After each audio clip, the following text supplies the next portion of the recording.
Twitter has accepted Elon Musk's bid to buy their company, and as he opens the floodgates for free speech, the Biden administration has decided to start a new disinformation governance board targeting election misinformation ahead of the 2022 midterms. What a coincidence!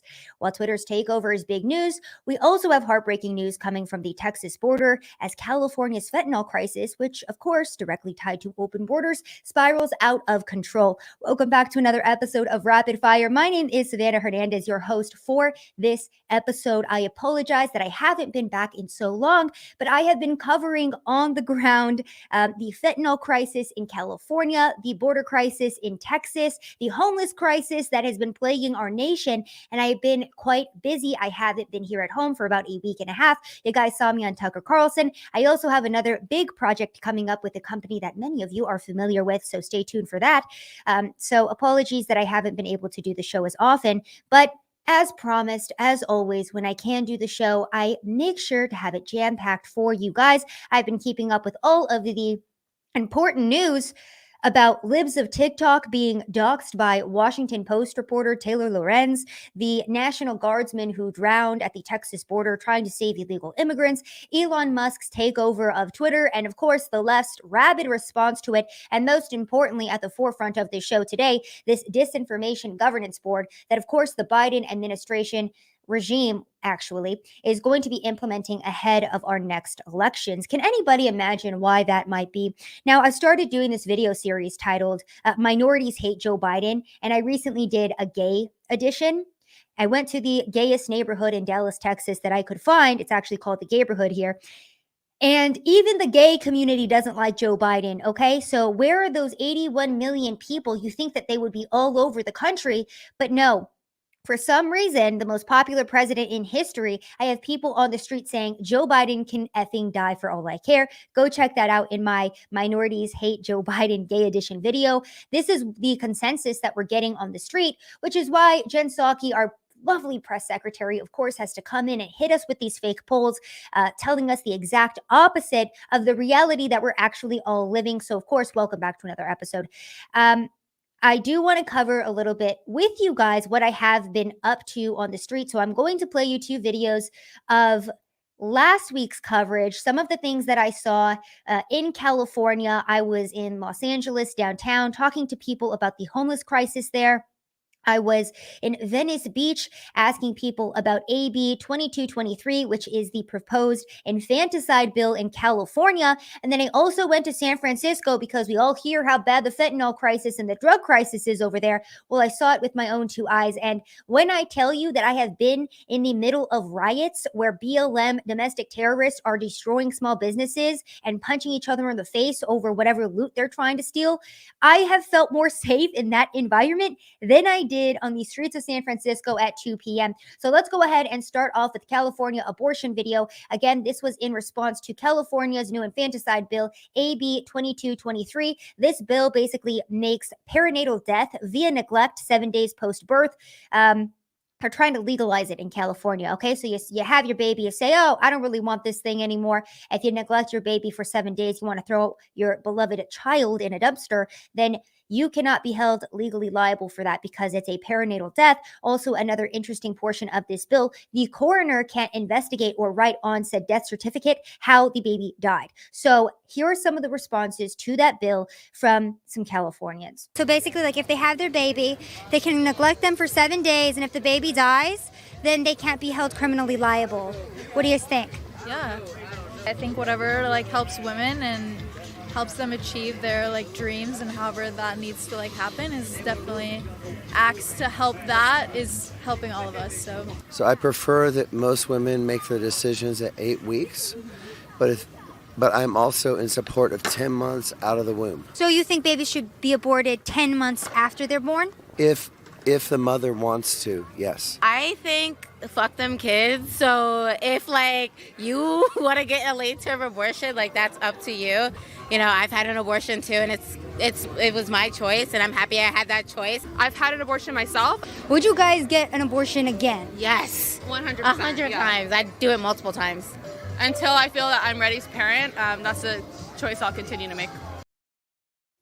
So, when I tell you guys, after conducting these interviews, I had to take an entire day off of editing because I didn't want to relive these responses.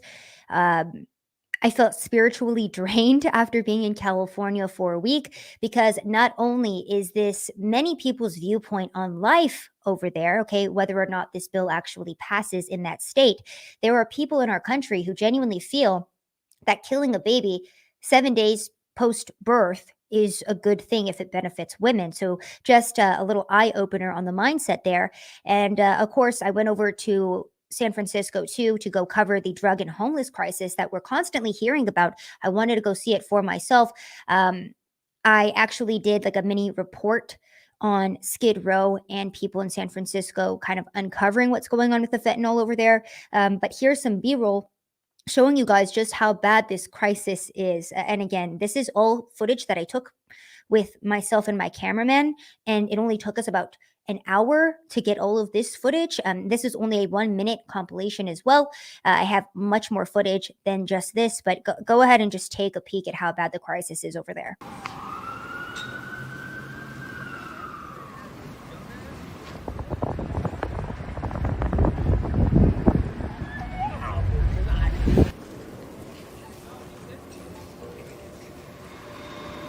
So, for my podcast listeners, the imagery that we're seeing is people just straight up using drugs at 2 p.m. on a Wednesday. The man that's currently on screen is slapping himself repeatedly in the face. This other guy is walking backwards with a water gun. We have people that were completely just methed out and drugged out of their minds, many of them hunched over. I talked to a couple of locals and they said that this is called the Fentanyl Crawl. These people taking so many drugs, so much fentanyl, that they end up slumped over and unable to move for the rest of the day for hours. And again, I talked to some volunteers in the city who tried to help with the homelessness, and they were telling me that people have died in their arms due to fentanyl overdoses, that the city is emboldening this type of behavior by giving out free needles and allowing these people to be released from jail pretty much the next day after they're put into prison. So the police don't even bother arresting them anymore. So that was my week last week. Again, I have other videos and more footage that I put up on my Instagram, on my Truth Social account, at Sav Says. Go follow me there. And then, of course, here on YouTube and Rumble. So go check out all of those reports. And again, too, since we're on the topic of California, just to give you guys a little update of how badly that state is doing, per the Gateway Pundit, California Democrats to raise state's gas tax to 53.6 cents per gallon this summer. California already has the highest gas tax in the nation, and because of the Democrats, it will rise 5.6% to 53 cents per gallon on July 1st. So if you think those gas prices are bad in California, they were about $6 a gallon when I was over there. They're going to get much worse. What else is coming out of California? Let me see if I have this article from TechCrunch that I wanted to bring up. I don't think I have it open, but it was basically about how PayPal is going to be closing one of their offices in San Francisco. And they say they're trying to do this to help with their climate footprint. But then later on in the very bottom of the article, it also talks about a tax that San Francisco has on businesses and corporations that make over, I believe it was $50 million per year. So maybe that's a little bit of why as well PayPal and many businesses moving out of San Francisco. So California, a completely failed state. What were some of the other things that happened last week that, of course, we need to cover? A story that should have been at the forefront of every mainstream media network, but of course was not, because when you have, Border Patrol agents with those scary whips on horses whipping illegal immigrants as they come in, that never happened, by the way. That's mainstream news for a week. It's horrific. We have many people in our government investigating why this atrocious humanitarian crisis is happening, right? Well, what wasn't really talked about and kind of brushed over this week from Bill Malusian of Fox News. Multiple sources confirmed the body of missing Texas National Guard soldier Bishop Evans was found this morning. He is presumed to have drowned after jumping into the Rio Grande to save two people crossing illegally in Eagle Pass on Friday. Now, Eagle Pass is the area that I went to a couple weeks back when I was doing border coverage here in Texas, and many of the National Guardsmen were talking to me about how strong the current is in the Rio Grande and how they don't have to jump in and save these illegals that make the decision to get into this river to illegally cross into our country and cross our border. But because they don't want to watch people drown, they are constantly putting their life on the line to rescue these people every single day. And we now have a National Guard member from here in Texas who has drowned because of the situation that the Biden administration has allowed to prosper at our border. He is putting our National Guardsmen, he's putting our Border Patrol members in very horrific and life-threatening situations. The media completely silenced on it. Going further into the Bishop Evans story, the body of missing Texas National Guardsman Bishop Evans was found Monday morning, 3 days after he dove into the Rio Grande on the Texas-Mexico border to save two migrants attempting to cross the treacherous waters and enter the U.S. illegally. The Texas Military Department said the two migrants involved were crossing the river into the U.S. illegally and were a part of illicit transnational narcotics trafficking. They remained in custody as of Saturday. Representative Tony Gonzalez revealed Evans' death on Twitter and said that this young soldier made the ultimate sacrifice in the name of protecting and serving our country. He will never be forgotten. So that's what the Biden administration is allowing to prosper at our border. They were also trying to repeal Title 42, which basically allows our government officials to immediately eject these illegals back to the country from whence they came once they cross the border. A federal judge luckily stopping that repeal, putting a halt to the revoking of Title 42, so that mass border surge that we were expecting at the end of May, hopefully we won't see. Only time will tell. Clearly, we have an intense border crisis right now where people are just illegally crossing over because the Biden administration is allowing them to. Don't forget, at the beginning of Biden's presidency, you had illegals coming over here wearing Biden for president shirts as they crossed, and you had hordes of illegals coming to our southern border and saying, tell Joe Biden we're coming. Go look any of those things up. That is what has happened in this country because Joe Biden, number one fan of the cartels in Mexico who are making great money off of this. So just wanted to make a couple of points on that front. And before we get into all of the Twitter news, going back to how satanic California was, how horrible it was hearing about these women who would be okay with killing their child outside of the womb, I would love to reiterate, one of the interviewees said that he supports killing a baby 10 months out of the womb. I had to clarify his response because it was so shocking to me. We constantly talk about how we are in a satanic and spiritual battle for our nation and just for our own souls. People think that in itself is crazy. But then we have videos like this one of celebrity Megan Fox coming out talking about blood rituals that she and her, I believe now fiance, Machine Gun Kelly, are involved in. This is what we're talking about when we say that we are in a spiritual battle in this country and in this world. Listen to this insane interview. I guess drink each other's blood might mislead people, or like people are imagining us with like goblets and we're like Game of Thrones drinking each other's blood. It's just a few drops. But yes, we do consume each other's blood on occasion for ritual purposes only. It is used for a reason, and it is controlled where it's like, let's shed a few drops of blood and each drink it. He's much more haphazard and hectic and chaotic, where he's willing to just like cut his chest open with broken glass and be like, take my soul, let me bleed on you. It doesn't not happen, let me tell you. Maybe not exactly like that, but a version of that has happened many times. Girl, what? So anyway, yeah, spiritual battle in this country. We have celebrities being like, yeah, we do like satanic blood rituals and like slit each other's chests open and bleed all over each other and drink each other's blood.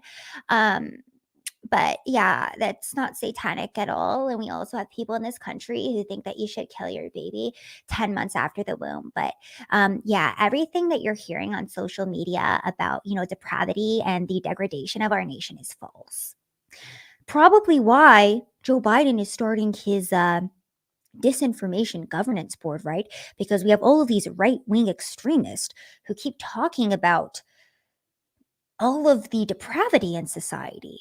The Biden administration loves to do this thing where we see the depravity with our own two eyes. We see the lies. We see Hunter Biden's laptop. We see Joe Biden's cognitive decline. We see empty grocery shelves, the gas prices rising, our soldiers getting murdered in Afghanistan across seas. We see all of this happening. But then, luckily for us, we have the Biden administration and now the Disinformation Governance Board coming in, and they're all going to tell us, like, that's not actually what's happening. You need to understand the context of your empty grocery shelves, guys. I mean, they're empty because our economy is doing so good and people are making so much money that they're like buying up all the food.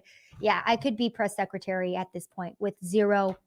I actually like me, ironically, being the press secretary is our actual press secretary, just to give you guys an idea of where our country's at. All right, let's talk about Twitter a little bit. And I'm going to start this conversation off with this just iconic tweet from Elon Musk. He said, "Next, I'm buying Coca-Cola to put the cocaine back in." I thought that this tweet was hilarious, and Elon Musk is just going so crazy. And before we even get into the Elon Musk Twitter liberal meltdown debate and all of this content, I would love to preface this with, so many people on the right are upset because they're like, Elon Musk is a transhumanist. He wants to implant all of our brains with Neuralink chips, blah, blah, blah. If you're pro Elon, what's wrong with you? You fell for the psyop.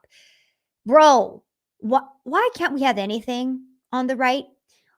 Elon Musk is willing to spend $44 billion for free speech and to help us take back the narrative. Do I think that Elon Musk is perfect? Do I think that he's had things right every single time? No, but the same people who are bitching and complaining about Elon Musk and Neuralink also simultaneously overlook how he's talked about the repercussions of AI and how dangerous it is and how we're already essentially like cyborgs because we're all attached to our phones. Like the same people who crap on Elon Musk are already a part of the metaverse if they have a cell phone that they're addicted to, if they're on social media commentating on how bad Elon Musk is. Like, bro, you're already a part of it.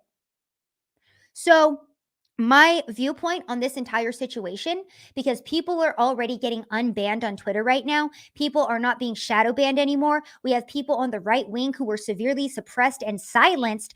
They are having huge traction right now. They are gaining followers by the tens of thousands. I believe Donald Trump Jr. gained 87,000 followers in a day since Elon has taken over the board. So to be quite honest with you guys, I am happy that we are being given the ability to actually tell the truth again and change the narrative, okay? Because keep in mind and remember that the entire 2020 election was, how did Time magazine put it? It was, it starts with an I. I'm blanking on the word right now. It was interfered in, basically. I'm going to remember the word in like 30 minutes here. But basically, the 2020 election was fortified. That does not start with an I. Sorry, I saw it late at night, so my brain's not working. Per Time magazine, the 2020 election was fortified. So let's counter that fortification of our next elections by at least being able to tell the truth on Twitter. So for all of you anti-Elon Musk people out there, understand that at least the guy is pro-free speech. And he is trying to allow people to have a voice and an opinion, which is much more than anybody in the entire Republican Party has done for us. So spare me your Elon Musk is bad arguments. That is my viewpoint on it. You're more than welcome to have yours. Do I think the man is perfect? No. Do I think that he has some bad opinions? Yes. Do I think that his Neuralink research and his creation of semi-automated semi-trucks, or self-driving semi-trucks is bad? Yes. But is this a good situation for not even the right wing, but for an entire country and the world? Yes. So there you guys go. That's my viewpoint on that one. Now let's go ahead and talk about how the DHS is now creating a disinformation governance board. Of course, this news coming 2 days after Tesla CEO Elon Musk secured that $44 billion deal to buy Twitter. Homeland Security Secretary Alejandro Mayorkas testified Wednesday that the Department of Homeland Security is creating a disinformation governance board to combat misinformation ahead of the 2022 midterms, specifically for minority communities who are being targeted in misinformation campaigns. This was Mayorka's response because a representative asked, like, oh, minorities are being targeted. How are you going to address this? And they were like, oh, Disinformation Governance Board, AKA, if you guys have ever read 1984, Joe Biden's version of the Ministry of Truth. Yes, you are seeing these things with your very eyes, but the Disinformation Governance Board actually said that that is fake news. Well, you think that the gas prices are rising because Joe Biden shut down our pipelines and stopped fracking on federal lands? No. That's disinformation. It's because of Russia. Are you crazy? We're going to put you in jail now for spreading propaganda against our government and sowing discord and dissent against our government. What is wrong with you? So that's our future. It's going to be very fun.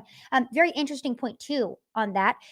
They're saying that they're doing this because minority communities are being targeted. What's happening in minority communities right now, specifically the Black population and the Hispanic population?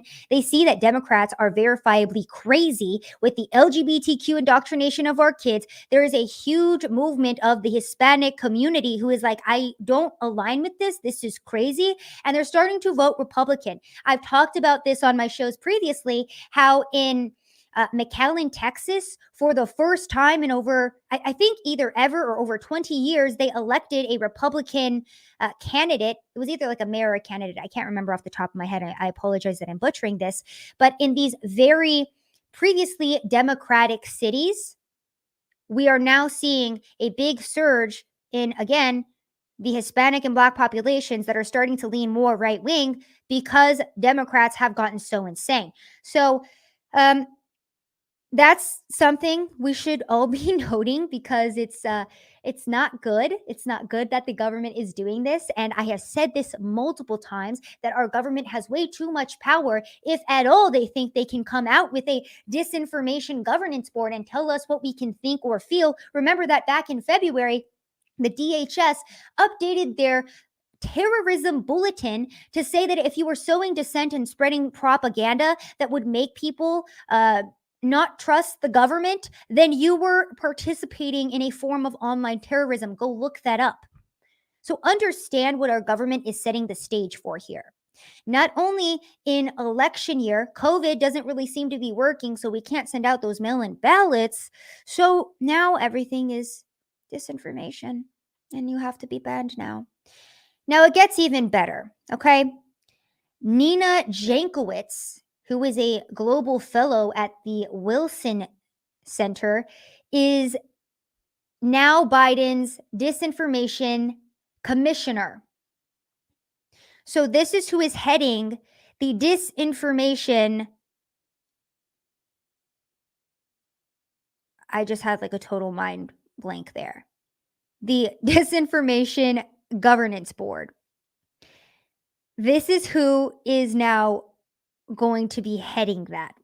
Okay, let me go ahead and just play you this clip real fast so we can all understand where we're at. First, let's begin. Which groups specifically are considered at this point the biggest threat, most likely to cause civil unrest at or around Election Day? Well, Jim, I think with the president's remarks at the debate last Tuesday night, encouraging all of his supporters to go and watch, along with the Trump campaign's recruitment of election observers in a very strange and militarized way, calling it the Trump Army and asking supporters to enlist, I think there's a general concern about Trump supporters potentially showing up armed to the polls, and these sorts of voter suppression, voter intimidation, that's illegal everywhere. Of course, there are, rules for party observers, partisan observers to be in the polling station, but in 40 states, you need special accreditation to do that. And I think there's just, again, a widespread fear that, groups of irregular supporters are going to show up at the polls to intimidate people and quote unquote watch. And that's very disturbing. So that is the new DHS head of the Disinformation Governance Board, Nina Jankowicz, talking about how Trump supporters could potentially bring guns to places where people are casting their ballots on election day, and they're basically domestic terrorists. That's who is heading this board, and a lot of fun tweets have come out from Nina. For example, she's quoted saying, Trump's speech is definitely the most presidential thing he's ever done, but still missing a disavowal of disinformation and conspiracy theories. And once again, for the people in the back, the free speech versus censorship framing is a false dichotomy. So just an example there of what this woman thinks about your free speech and if you should be censored. And it gets even better than this. Here she is quote tweeting AOC. She says, so AOC tweets out, can we please stop calling it the issue of race when what we are really discussing is the issue of racism?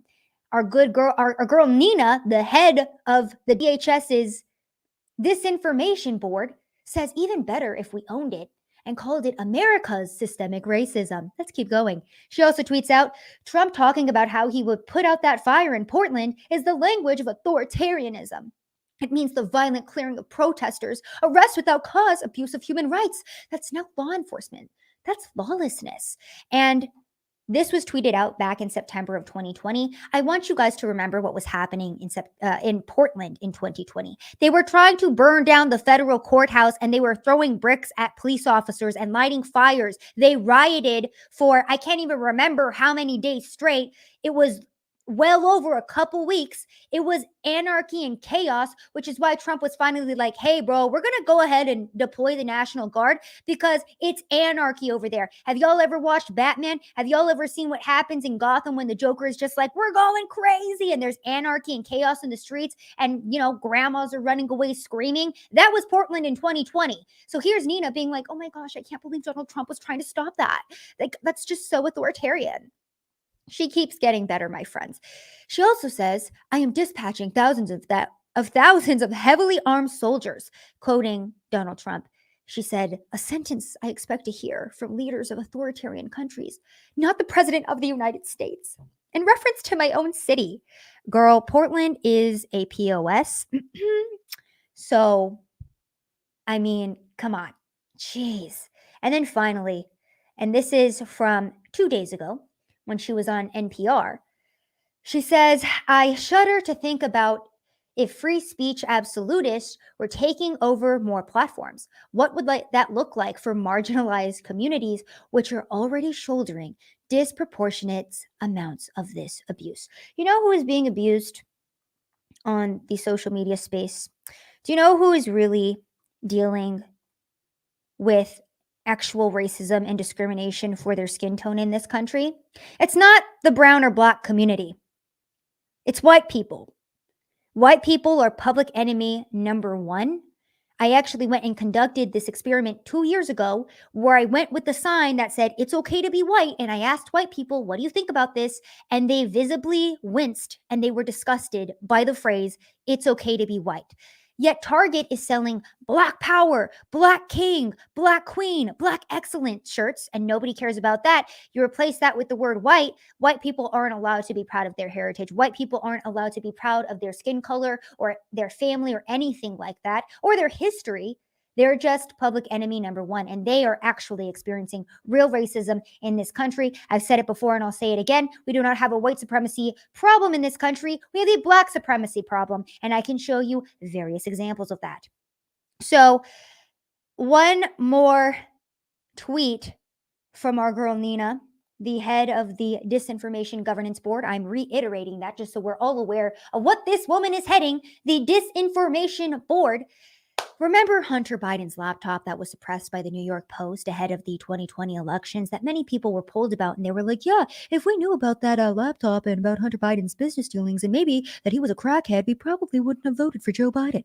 Well, our friend Nina said, back on the laptop from hell, apparently, Biden notes 50 former officials and 5 former CIA heads that believe the laptop is a Russian influence op.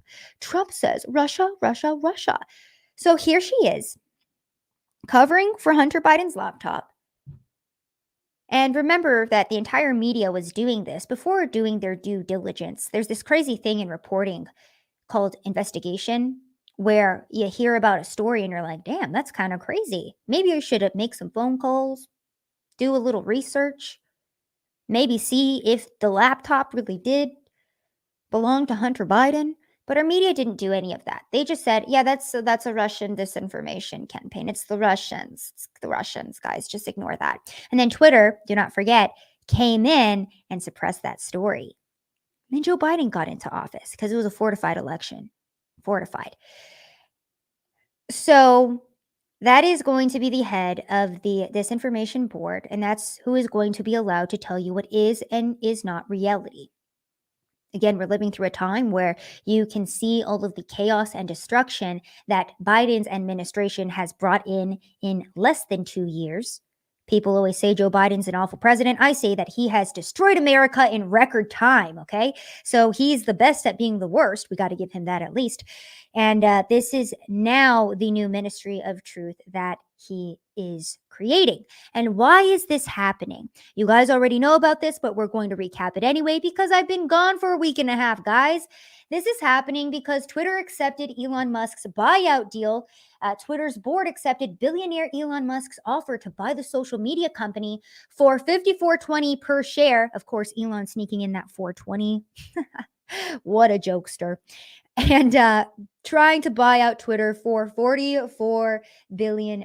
So again, at least Elon puts his money where his mouth is. I think it was back in 2017. He would, because he'll just talk to anybody on Twitter that adds him. He actually retweeted one of my tweets one time because I was like, at Elon Musk, thank you for exposing some of the COVID nonsense that's going on. And he retweeted it. And I was like, OMG, Elon. So he's very active with the average person and he'll talk to people. And so this guy goes, I forgot what they were talking about, but basically he's like, why don't you just buy Twitter then? And Elon goes, how much is it? And the guy who tweeted that out, I guess is a leftist. And he's like, that Twitter exchange still haunts me to this day. So good on that guy for planting that seed in Elon's head. Good job. But the reason why they're starting this governance board is because these are the types of tweets that Elon Musk is putting out. And it's absolutely incredible. For my podcast listeners, I've got a beautiful graphic here that Elon Musk has captioned, in case you need to lose a boner fast. On the left side, we have fat Bill Gates, and on the right side, we have the pregnant man emoji. So why is the full force of the government now trying to monitor disinformation ahead of the 2022 elections? Well, there's a whole subset of reasons why outside of Elon Musk wilding out on Twitter and also opening the floodgates for free speech and now allowing both sides of the political aisle to have an opinion. It doesn't seem like Elon's a fan of Bill Gates. It doesn't seem like he's a fan of the corrupt politicians who continue to lie to us. And he doesn't seem to be a fan of the Twitter board members and the Twitter lawyers and employees who have been censoring and silencing people because of their political bias. That's what it seems like to me. So our government doing what it does best, being actual authoritarians and coming in and shutting down actual, I don't even want to call it democracy, if you will. I don't know, free speech, our constitutional God-given rights. There you go. So what a guy. What a guy. That's a little bit of Elon Musk just wilding out. He's been going crazy on Twitter. It's been hilarious to watch. And the day that the Twitter board accepted his bid to buy them out for $44 billion, well, FX and the New York Times announced an Elon Musk expose documentary. Oh my gosh. Like, isn't that just the craziest coincidence, you guys?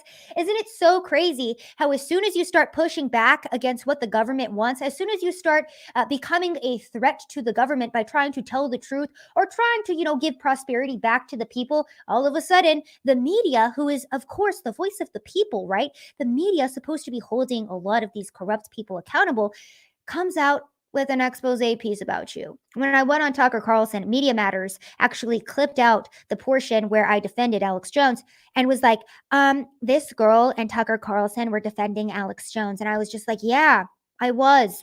You trying to get me canceled? Good luck. I'm already deleted on Twitter. And also, I'm too busy actually working to care about you and your sad leftist group of followers hating on me, because of course all the comments were like, oh, this girl's an idiot, this girl's retarded. And I was just like, okay, one of my favorite quotes is that nobody that is doing better than you is going to be talking down to you or criticizing you because they're too busy focused in on what they're doing. So to the Media Matters reporters who think they're doing the Lord's work by exposing me, there's a lot of issues going on in this country at the border, with the fentanyl crisis, with the supply chain, with inflation rates, with, chopped up little babies being found in buckets in Washington, D.C. So maybe utilize the gifts that God gave you and your energy towards a better cause than trying to take down a little brown girl that defended Alex Jones. Moving on from that one. So Section 230 has been back on the Biden administration's lips as well.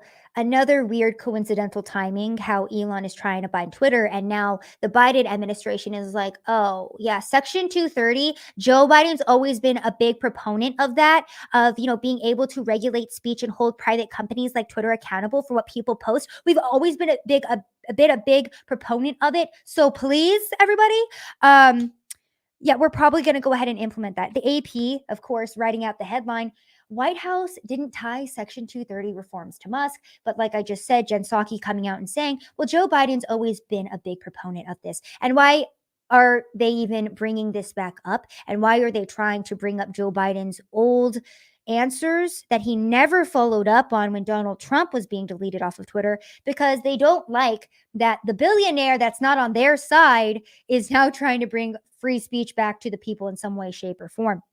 Speaking of the Biden administration, weird story that I'm going to bring up super fast. Biden to skip the eating portion of correspondence dinner to limit COVID-19 risk.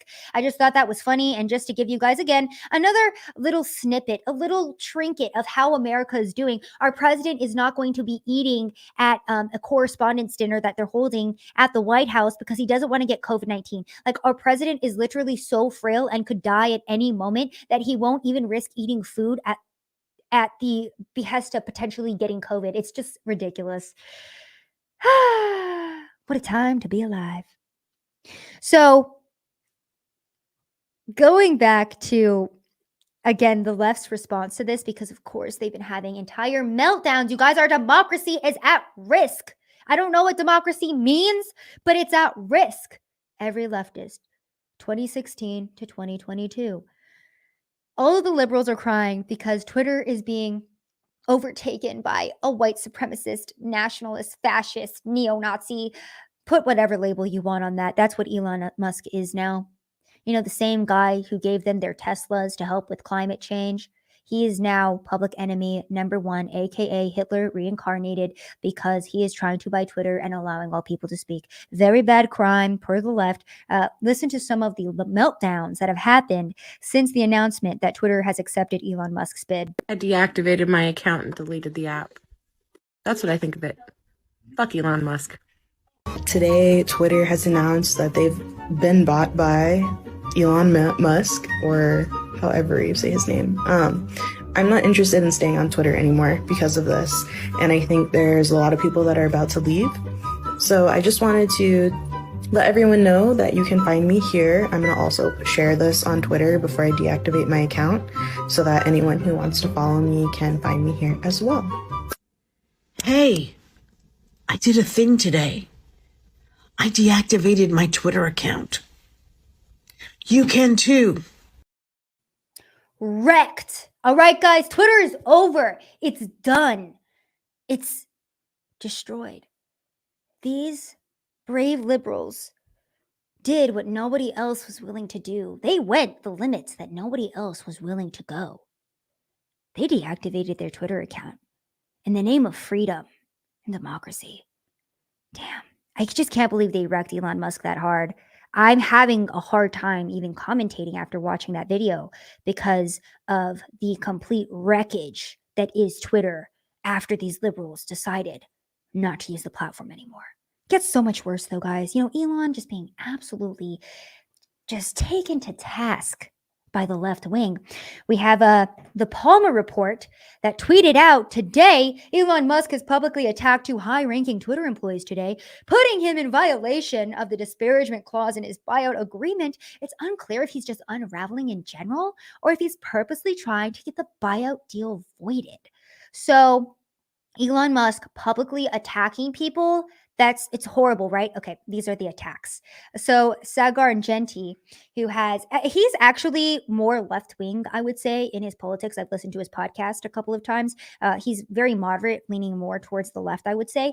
But he basically says, Vijaya Gadde, the top censorship advocate at Twitter, who famously gaslit the world on Joe Rogan's podcast and censored the Hunter Biden laptop story, is very upset about the Elon Musk takeover. And he puts up a picture of a headline reading, Twitter's top lawyer reassures staff and cries during meeting about Elon Musk takeover.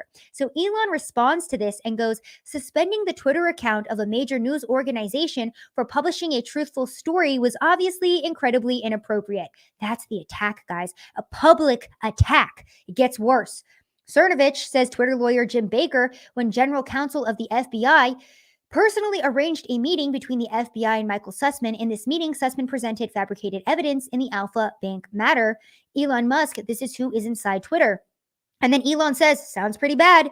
And of course, you have all of these leftists saying that Elon Musk is just out of pocket. He's out of hand. He's publicly attacking people. Another one of his public attacks. He posted this meme today, guys. Okay. He posted this very dangerous meme that could get people killed. I don't know what he was thinking.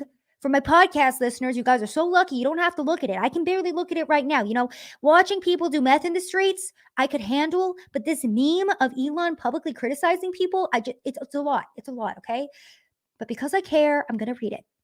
So it starts out with Tim Pool. Horrible. It says, here's an example of Twitter's left-wing bias. And then it goes over to Twitter's lawyer that he was criticizing, right? And she says, we have to take the context into consideration. And then it goes back to Tim Pool and it says, Twitter's interpretation of the context is affected by their left-wing bias. Goes back to the lawyer. Vijaya, I would need to see an example of that. And it goes back to Tim. Here's an example of Twitter's left-wing bias. And it's just the circle of life on Twitter. So here's Elon Musk yet again, publicly attacking people. Okay. And again, the left wing. This is just so good. Oh my gosh, just watching this whole thing has been amazing. So this is a Washington Post reporter who says, 2 days into Musk buying Twitter, he's using his megaphone to help target Twitter employees, promoting a barrage of attacks, including racist ones from his fans. Twitter workers have repeatedly asked management for protection from this scenario. You guys, like, people are saying mean stuff to me on the internet, and it's like really hurting my feelings. And like, this was supposed to be a safe space, but I'm totally not feeling safe because I've chosen to read these comments that I have perceived as racist, and they really hurt my feelings. I'm like, yeah, I could like turn off my phone and not read the comments, but like also like I read them and I don't feel safe. That's basically all of Twitter. And then to people too, saying that Elon publicly criticizing, again, one of the top lawyers for Twitter, she's a public entity. Okay, so she's not above criticism, as Sagar Argenti again points out. WAPO, Washington Post, says, I did not immediately respond to a request for comment on this story. Complete BS. This is what Washington Post does, by the way. They emailed his producer at 2 a.m. Eastern Time, 7 hours after Elon Musk replied to his tweet with the following ridiculous questions. He says the Twitter executive I mentioned literally went on Joe Rogan Experience and is therefore the definition of a public figure. My criticism of her for a policy she publicly defended is in no way responsible for somewhat rando account may say to her. So, Washington Post, completely ridiculous. And we'll get to another story about the Washington Post, again, doxing libs of TikTok, the Twitter account that just takes videos of liberals and posts them and is like, wow, look at this guy being insane. Look at this teacher gloating about indoctrinating your kid and making them wear pronoun pins and march around the classroom going, BLM, Black Lives Matter. That's the entire premise of the page.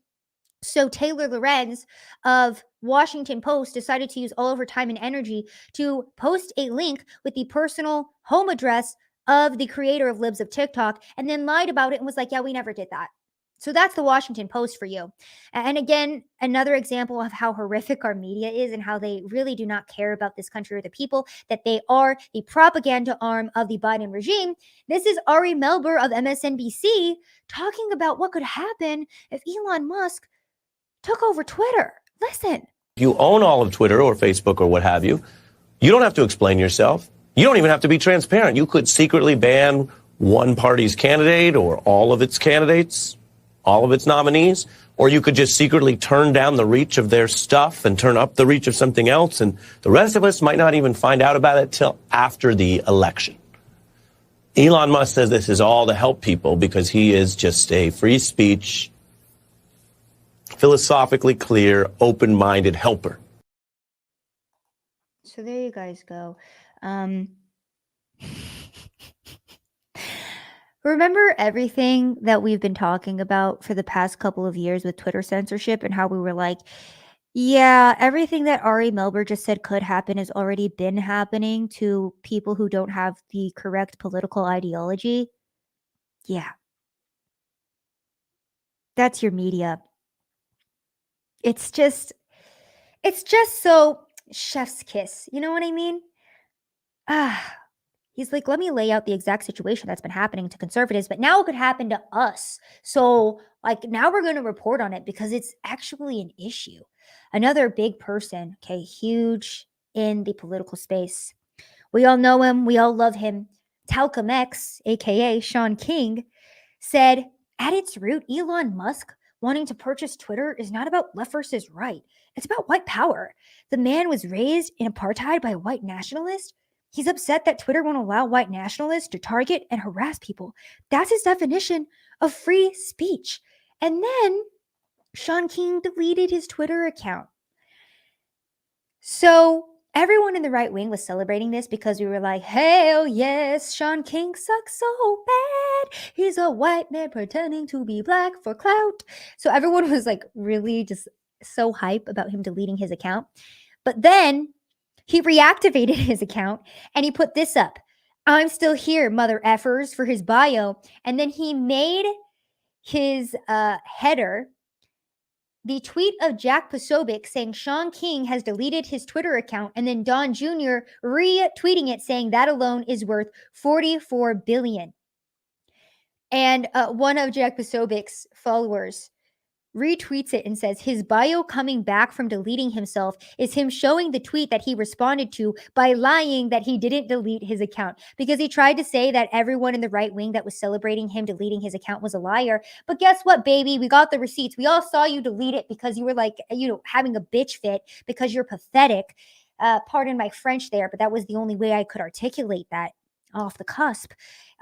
Jack Posobiec always has the receipts, comes out and says, hi, who's the one lying here? Maybe you should learn how to do your job. And he's responding to reporter for The Intercept, Ryan Grimm, who said, this level of lying is performance art at this point. You can't just click the handle to see if it's not true, talking about Jack Posobiec saying Sean King deleted his Twitter account. So, of course, Jack goes, okay, well, let me just go ahead and post a couple of headlines for you, do some what we would call journalism, right?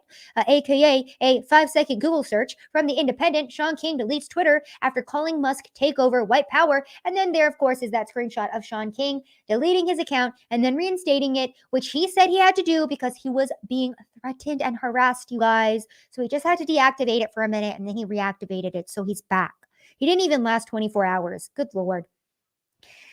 So to keep this as short as I can too, we also have left-wing outlets like Public Citizen saying, FYI, we're blocked by Elon Musk. So much for being committed to free speech. A lot of people are doing this right now.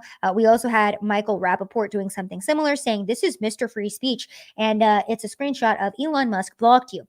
Now, what I want us all to realize with this is there is a difference between not wanting people to harass you and blocking them versus completely deleting them off of the platform, not allowing them to have a voice at all. So these people who are mad that Elon Musk blocked them are still utilizing their free speech on the platform that he's trying to buy to call out that he's anti-free speech. They're literally exercising their free speech to call him anti-free speech.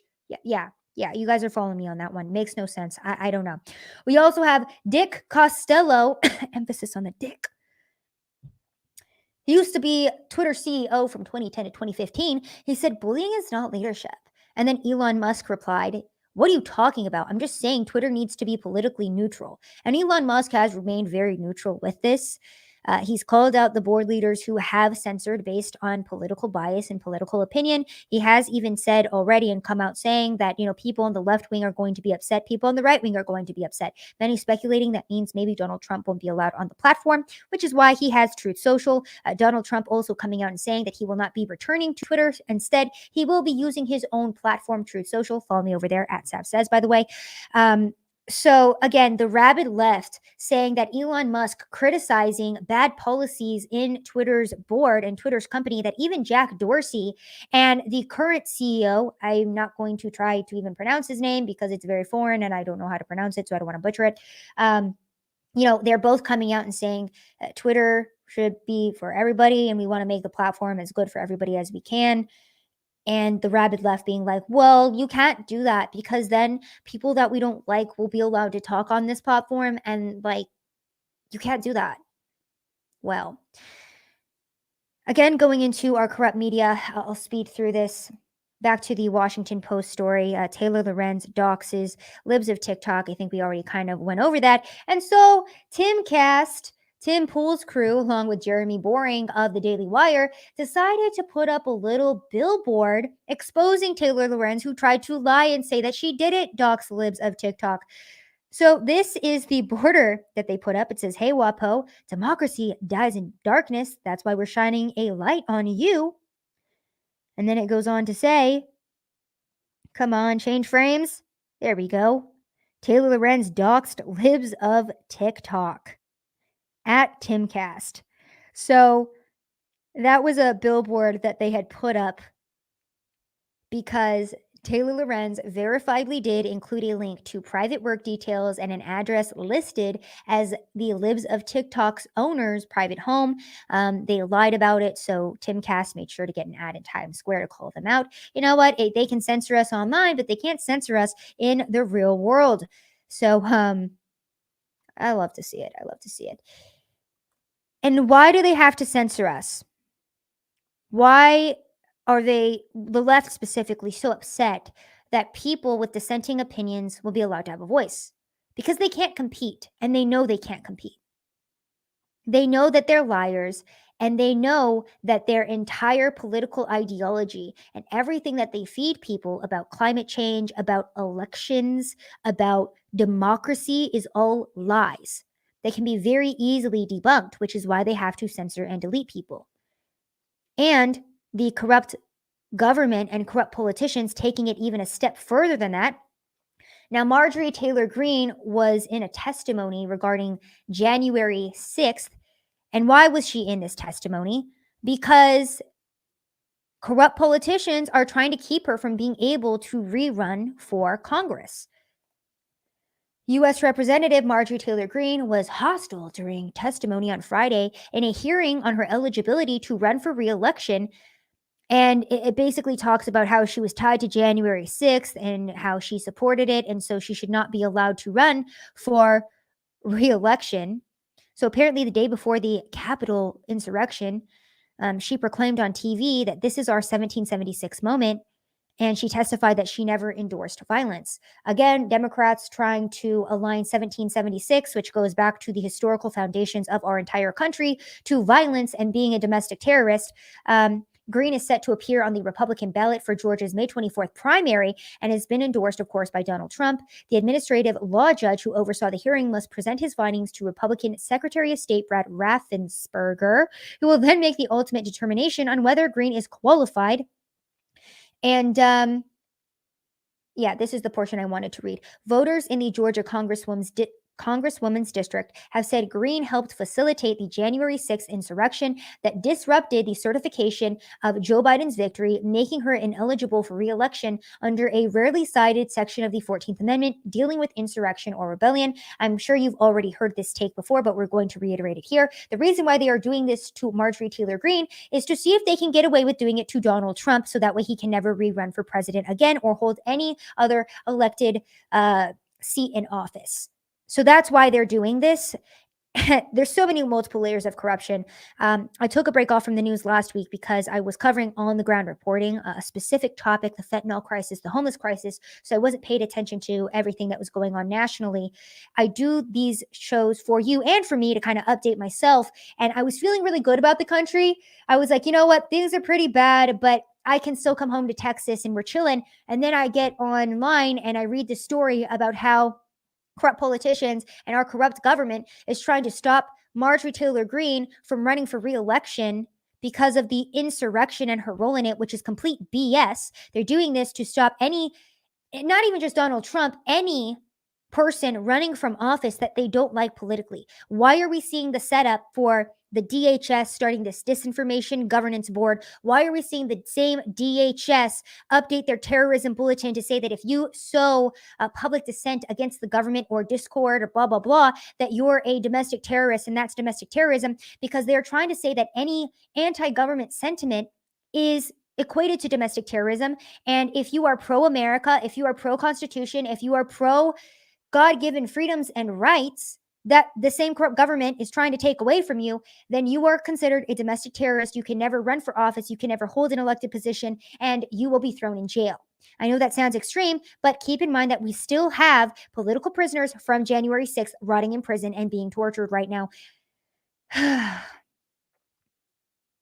Giving you guys another example of how bleak things look even on the Republican side, Kevin McCarthy defended leaked January 10th audio talking about removing Trump from office and urging tech giants to silence conservatives. I don't have time to go over this story, but please do go read it for yourself. Basically, Kevin McCarthy was talking to Liz Cheney on the phone and was like, yeah, if I talk to Trump, I would tell him that he needs to resign.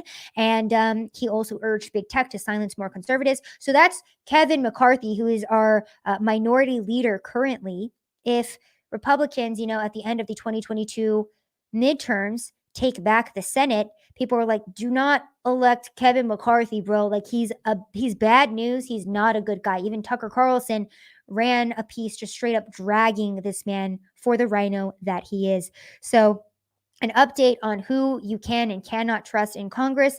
Please do your due diligence as well as the midterms come up and look up the various officials running in your state, whether it's for local government or for, state government, federal government, state government, whatever. Please go look up the various candidates running and go make sure that you make an informed vote. Now, we will end with a quick news blitz from Libs of TikTok. I saw this video just to kind of, bring it back to what we talked about last show too, about the LGBTQ indoctrination of our children and how transition surgery for kids is very detrimental because children, the same kids who are like, I'm a dinosaur, and also are like, oh yeah, I want to wear a dress. I'm a girl today. No, now I'm a boy. Kids are very malleable when they're young.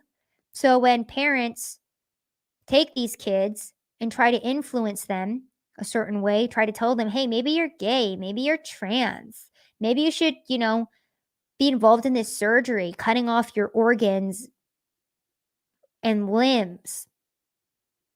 Some doctors are now like, yeah, I don't think that's a good idea. These are some of these parents' responses.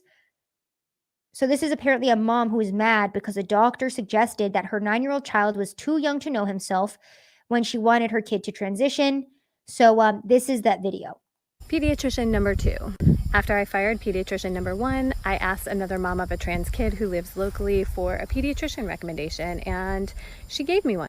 Aside from incessant misgendering from her whole staff, she also said in front of my child that I needed to mourn the loss of my daughter in front of my 9-year-old transgender child. That's something you never say, by the way. In addition, she then refused to write a letter for his name change, stating the fact that he is too young to know himself and refused to connect with his therapist and his endocrinologist. She was the chief of staff at our local hospital. Not only was she disrespecting my son's knowledge of his own self, but she's also disrespecting me. So there you guys go. Those are the people parenting the next generation and indoctrinating them to cut their limbs off. Very heartbreaking stuff. That's the most commentary I'm going to give on that because unfortunately we do have to move on. I do want to talk a little bit about Jen Psaki. And the reason why I do replay these types of videos is because this show in itself is essentially an archive of the history that we're living through, right? Because there will be revisionist history that it's taught to our kids. So oftentimes, even though we've seen a clip, a bunch of times, maybe it's old, maybe it's from the beginning of last week, I still want to play it so that way you can go back, I can go back and remember that Jen Psaki, the press secretary at the time, came in front of America and said these things to us and tried to blatantly lie to us. Here's Jen Psaki trying to say that public polling doesn't show that people actually want to take their masks off. Listen to this. And maybe some of it is because there was the video of people on one plane taking off their masks. Public polling does not actually show that there is a universal view of people getting rid of masks. That's not actually what public polling shows. Okay, so again, this is a great example too of why the Disinformation Governance Board is so important, because if you go to any airport in America, I have flown 4 times in the past week and a half, the majority of people, there's a very small subset that are wearing face masks, but the majority of people not wearing masks at all cheered as soon as flight attendants said they didn't have to wear their mask. And 2, let me address this as well since this did happen last week. I wasn't celebrating the lifting of the mask mandates and mask restrictions on airplanes because I don't understand why the masses were waiting on government permission when we could have been doing this the whole time. We had various airline CEOs writing to the Biden administration saying, please lift the mask mandate. It doesn't make any sense. Please lift it. If those CEOs had decided consecutively, we are not going to force people to wear face masks, who do you think would have won in that battle? The CEOs and the airlines that are shipping people throughout our country every single day, millions of people, or the Biden administration who is trying to push unscientific nonsense on us. So again, another example, because this will happen again, the government will try to come in and take away our rights and freedoms in any way, shape, or form that they can. Stop waiting for government permission. Stop listening to the government and stop waiting for the government to tell you when you can and cannot do something. It's absolutely freaking ridiculous. So while everyone was celebrating that the mask mandate was lifted, I was more black-pilled than anything that so many people were still waiting on government permission for some reason. The same government that elects people and hires people that are crying over children not being able to get transgender surgery. If you think I'm being crazy, listen to Jen Psaki here, okay? And again, 60 Minutes ran a piece talking about how kids detransitioned and how it ruined their lives because they'd already gotten castrated or they'd already gotten their breasts chopped off. So they were permanently altered for life. They decided, you know what? I actually realized I was just going through a phase. I'm not actually a girl who's a boy. I'm actually a girl. But guess what? I chopped my boobs off now and permanently scarred. This is what Jen Psaki's crying over. And this is who the Biden administration has allowed into their cabinet and has allowed to the most powerful positions in our country. Watch this ridiculous clip. The political games and harsh and cruel attempts at laws that we're seeing in some states like Florida, that is not a reflection of the country moving to oppose LGBTQ plus communities. That is not what we see in data. That is not factual. And that is not where things stand. This is a political wedge issue and an attempt to win a culture war. And they're doing that in a way that is harsh and cruel to a community of kids, especially. I'm like going to get emotional about this issue because it's horrible. But you know, it's like kids who are bullied, and like all these leaders are taking steps to hurt them and hurt their lives.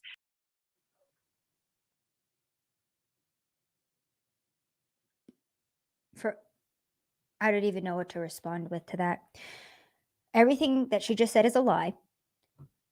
America, if you actually go out on the streets, does not agree with trans surgeries for kids. It's a very, very small minority of psychopaths who want to permanently castrate their children. And the fact that she's crying over this just shows you the levels of depravity in our country.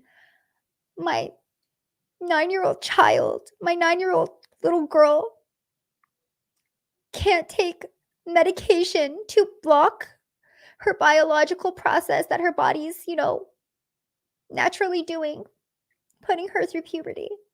I can't put her on hormone blockers and permanently alter her life forever. and she can't chop off her organs and limbs. It's so horrible. These people are so freaking demonic, man. All right. Last story that we're going to end on, because I think it's an interesting one and something that our media will never talk about. From study finds, cell phone radiation may be causing a sharp spike in Alzheimer's cases. Wow, you're not going to hear about that one, are you? Cell phone radiation has been a constant suspect when it comes to the development of cancerous brain tumors. Now, a new study has found a concerning link between these devices and the onset of Alzheimer's. Researchers say excessive cell phone use and even Wi-Fi radiation can lead to increases in intracellular calcium levels in the brain, another hallmark of the disease. Now, this comes from Washington State University professor Martin L. Paul, who said in a media release, EMFs act via peak electric and time-varying magnetic forces at a nanosecond timescale. And he adds that the peaks significantly grow with each increase in the pulse modulation coming from smartphones, smart meters, and even radar in self-driving vehicles. Any of these may produce the ultimate nightmare.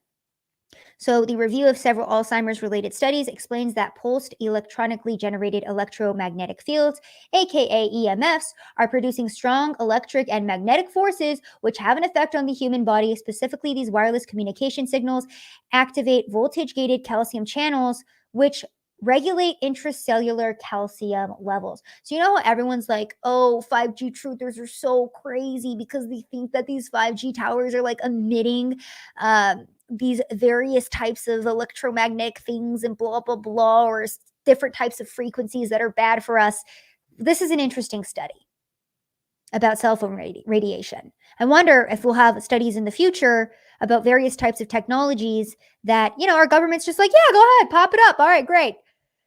There's really interesting articles that came out a couple years back, actually, about how 5G towers were put up outside of a elementary school, and then multiple kids, there was like 12 kids that got cancer, and then they all blamed the tower.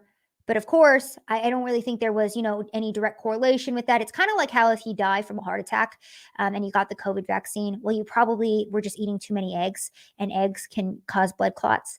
Or maybe, you know, you're just young and had a freak heart attack. It's kind of like that, right?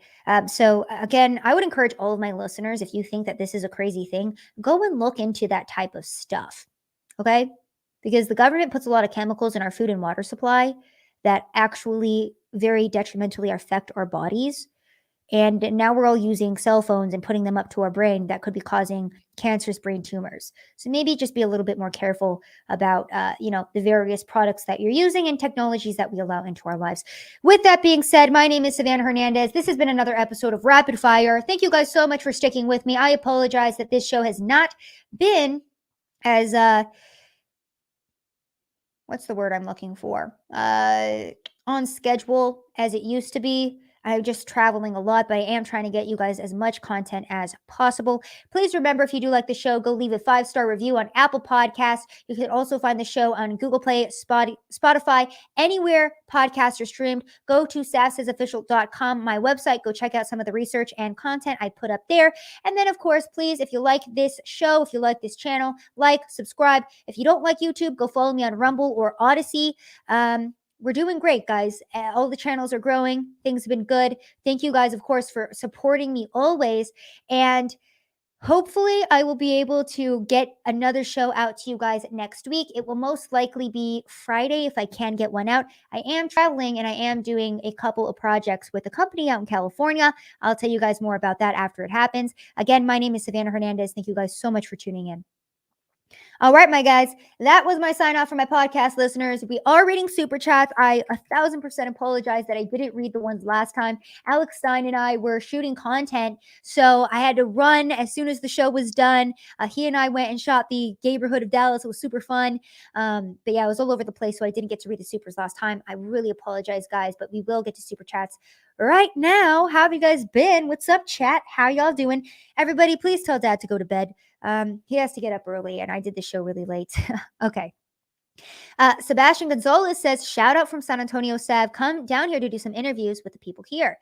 I would, Sebastian, but y'all are so conservative over there. I feel like I would just get a bunch of F. Joe Biden answers. Maybe I will. We'll see. Mariah sends in a super chat. Thank you, Mariah. I appreciate it. My good sir also sends in a super chat. Both of these have nothing written on them, just some support. Thank you, guys. Avenger Crosby says, until Fauci, Gates, and Schwab are locked up and arrested, we're going to be their guinea pigs for whatever they have in store for us. Yeah, that's true. Samuel Intellect said, savage Sab bringing the spice. I try, guys. I try. Captain Ridiculously Awesome says, Biden is BS. Thanks for lighting the spark to start the conflagration here in Hawaii. Even here in Hawaii, conflagration. Sorry if I butchered that word. Even here in Hawaii, Democratic People's Republic of Hawaii, the spark is what we need, even people living in the blue states. That's right, guys. People are waking up. They really are.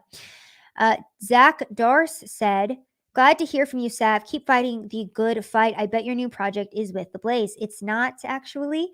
No working with Blaze. And that's just because I'm independent now. Young Pei Chang says, Sup, Sav, I need my you are here. The withdrawals are real and won't go away. Sorry, Young Pei Chang. I don't know what to tell you on that front. I think they're on a hiatus right now, so who knows. Cody Arnold says, hey, Sav, long time no see. I like the new hat. Thanks, guys. When I was in California, don't tell my boss this, I went to a Dodgers game after a long day of reporting on crazy homeless people. Me and my friend were like, yo, let's hit up a Dodgers game real fast. And we had to get hats, and this one was awesome, so I got it. I love it. Floofy Cat said, waiting for your Twitter account to be unsuspended. I did file an appeal. I am noticing that many people are being unsuspended. Maybe I'll be one of them. We can hope and pray. Ryan says, the journalists need the bucket babies because it's their favorite hole. We know what these people are like. Bucket babies? Favorite hole? I don't know if I understand what you were saying there. Thank you for the support, though, Ryan. Anon and MJ both send in super chats with nothing written on them, just some support. Thank you guys so much. I appreciate it. Brian Reshion says, keep killing it, Sab, but seriously, how on earth can these leftists like Ari Melber say what he did with a straight face on national TV? So pathetic. Because now they can report on this stuff, you guys, because now it's affecting them. Mariah sends in another super sticker. Thank you, Mariah. I appreciate it. Dad's in the chat too today, guys. He says, congrats on your first 100K plus YouTube video. Keep grinding. Thank you, Dad. Thank you. You know, guys, I've had so many conversations with my dad where I was like, I don't think I can do this. I'm just so tired and it's not working. I don't know. And he's just always been like, keep going. You're doing fine. And here we are. So big shout out to Dad. If it wasn't for Dad, maybe we wouldn't even be here. Well, technically we wouldn't be here because I wouldn't have been born. So shout out to Dad and Mom. FTB Fitness Through Balance says, I'm a sheepdog. I eat wolves and protect sheep. All right, sheepdog. I see you. Young Pei Chang says, it is the extinction burst of abusive narcissists. Not sure what you're referring to, Young Pei Chang, but interesting. Max Stamper sends in a super chat, just some support. Thank you, Mac. I appreciate it. You guys are awesome. So supportive of me and my dreams. Thank you, guys. Thank you. I have a couple of more pieces of equipment that I need to get for some on-the-ground reporting, so I will use these super chat monies to go to that. Thank you. Max Samper says, shout out to Sarah Gonzalez on Twitter. Yeah, my girl Sarah is doing amazing. Since I'm banned, I have to screenshot her tweets and then send them to her via text, and I like respond to them that way. And I did that this morning because she's getting so many people that are hating on her Twitter because she's just like, only women can get periods. Transgender kids are just abused. She's like saying the most common sense stuff, and of course, it's all getting flagged. And she's like, bite me, and I think it's great. And so I texted her and I was like, I love you so much. She's the best. Anyways, guys, that's all I got for tonight. This has been another episode of Rapid Fire. I'm so glad that we did it. We talked about a lot of really important issues. If you guys like the show, please do like, share, subscribe, all that good nonsense. And like I said, I'll be doing some work on the ground tomorrow, next week, but I will try to get another episode out for you guys if I can. Thank you always for the support. Really miss you guys, and I do miss doing our regular shows, but I'm doing what I can. Oh, guess what? I will be on Harrison Smith's show this Friday at 9 a.m. Central Time for an entire hour. So tune in for that, guys. It'll be a fun time. So see you guys then. All right, I'm going now. Bye.